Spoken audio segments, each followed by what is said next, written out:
సత్యనారాయణ వ్రతం అంటే జీవితాంతము సత్య మార్గంలో నడవాలి. సత్య మార్గం అంటే ఏది? వేద మార్గము. ఆ వేద మార్గంలో ఉంటేనే ఆ సత్యనారాయణ అనే దేవునికి పరమేశ్వరుణ్య నారాయణన్య అనేకమైనటువంటి పేర్లున్నాయి. కాబట్టి సత్యనారాయణ వ్రతం అని లోకంలో మానవులు ఎల్లరూ చేస్తారు. ఆ బాపనోడు చెప్పే కథలు వినాలి, ప్రసాదం తినే వరకు వాడు ఎవరిని పోనివ్వడు. బయటికి పోతే మీకు దరిద్రం చుట్టుకుంటుంది అని చెప్తాడు.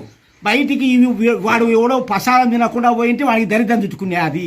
ఈ రాజు ఎవడో తినకుండా పోయింటే వాడికి దరిద్రం బట్టి మళ్ళా యజ్ఞం అది వ్రతం చేసే వరకు పోలే అని చెప్తాడు. ఇట్లా వ్రతాలు అందరూ చేస్తే వాళ్ళకు లాభం వచ్చాయి, వాళ్ళు బతుకుతారు. కానీ అబద్ధాలు చెప్పకపోతే ఎవరు చేయించరు కదా. కాబట్టి సత్యనారాయణ వ్రతం అంటే జీవితం అంతా ఒక వ్రత దీక్ష బూనాలి. మాంసాలు తినకూడదు, మద్యం తాగకూడదు, మనము రోజు నిత్యాగ్నిహోత్రం చెయ్యాలి, రోజు కాకపోతే వీలున్న కాడికి చేయాలి, ఇతరులకు అన్యాయంతో ఆ సొమ్ము అపహరించకూడదు, ఏ జీవిని హింసించకూడదు.